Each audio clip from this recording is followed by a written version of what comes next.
Good morning class last class में हमने discussion किया था प्रिंसिपल्स ऑफ मैनेजमेंट के बारे में, जिसमें मैंने प्रिंसिपल समझाया था, मैनेजमेंट प्रिंसिपल समझाए थे, फिर आपको नेचर समझाई थी प्रिंसिपल्स ऑफ मैनेजमेंट की। आज हम बात करेंगे इम्पोर्टेंस, क्यों ज़रूरी होता है बिजनेस एनवायरनमेंट में बिजनेस मैनेजमेंट को करने के लिए प्रिंसिपल। क्योंकि एक तो ये गाइडेंस देते हैं, मैनेजर जो होता है कंपनी का उसे गाइड करते हैं कि बाहर के वर्ल्ड में क्या चल रहा है और इनसाइड मैनेजमेंट में क्या है, दोनों के बीच मैनेजर संतुलन बना रखे, बैलेंस बनाए रखे।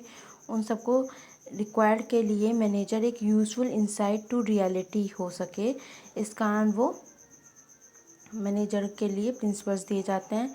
ऑप्टिमम यूटिलाइजेशन हो सके रिसोर्सेज का, रिसोर्सेज को हम ऑप्टिमम यूटिलाइज कर सकें, साइंटिफिक डिसीजन लिए जा सकें अच्छे से, चेंजिंग इन्वायरमेंट में मीटअप कर सकें, जो भी हमारे डायनेमिक इन्वायरमेंट है या इन्वायरमेंट चेंजेस है उसकी नीड से रिक्वायरमेंट से मीटअप कर सकें, सोशल रेस्पॉन्सिबिलिटी फुलफिल हो सके। ठीक है, मैनेजमेंट ट्रेनिंग एजुकेशन और रिसर्च वर्क अच्छे से हो सके मैनेजमेंट का।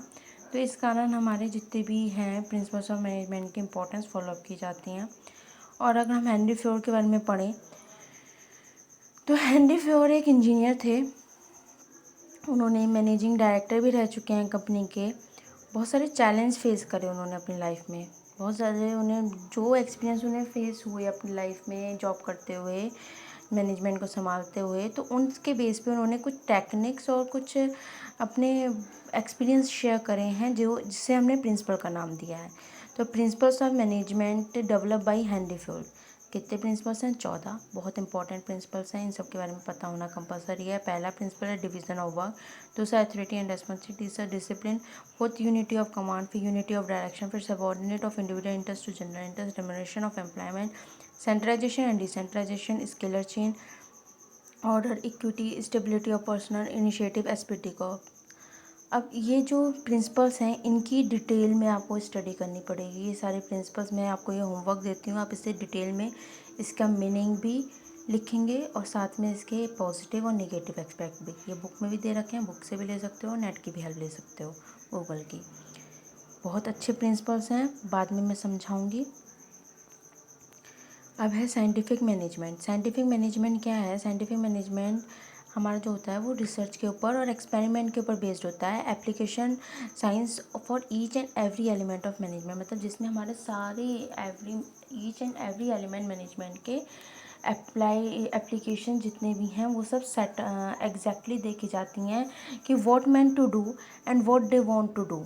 क्या मैन कर रहा है और क्या वो करना चाहता है बेस्ट और चीपेस्ट वे में, क्या वो कर रहा है और क्या वो करना चाहता है, ये सब चीज़ें देखी जाती हैं बेस्ट और चीपेस्ट वे में। और जो हमारे साइंटिफिक प्रिंसिपल्स हैं मैनेजमेंट के वो 4 हैं। Science not rule of thumb, जो साइंस है वो रूल थंब का नहीं है, जैसे फिजिक्स का होता है रूल ऑफ थंब में, उसमें सारी मैग्नेट, लेकिन ऐसा नहीं है, science not rule of thumb. दूसरा हार्मोनी नॉट डिस्कॉर्ड, तीसरा cooperative not individualism, fourth development of worker to their greatest efficiency and prosperity. अब इन सारे प्रिंसिपल्स को भी मैं एक्सप्लेन करूँगी। अब है फिर नेक्स्ट, ये भी आपको डिटेल में आपको बुक में से या फिर उसमें से नोट्स बनाने हैं।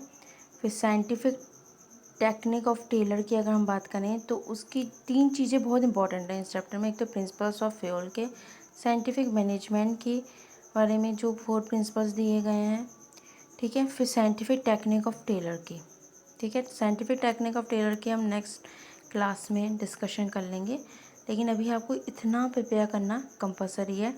अच्छे से इन सबको प्रिपेयर करिए।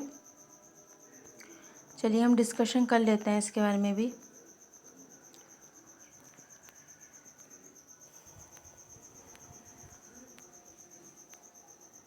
अगर मेरे पास एक और वीडियो होगी तो मैं आपको सेंड कर दूंगी इसकी, साइंटिफिक जितने भी हमारे प्रिंसिपल्स हैं उनके अगर डिटेल में, तो वो भी मैं आपको सेंड कर दूंगी। आप वो सारी वीडियोस भी वॉच करिएगा, लेकिन अभी आप ये नोट डाउन करिएगा। हाँ, अब हम डिस्कशन करते हैं इसमें।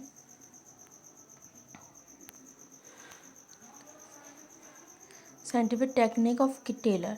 फंक्शनल फॉर्मैनशिप एक टेक्निक है टेलर की, जिसने डिवीज़न ऑफ फैक्ट्री के लिए ये टेक्निक बनाई है। पहला है प्लानिंग डिपार्टमेंट, कि एक होता है हमारा प्लानिंग डिपार्टमेंट जो पूरा प्लान करता है कि कब कैसे किस तरीके से कौन सा काम होगा।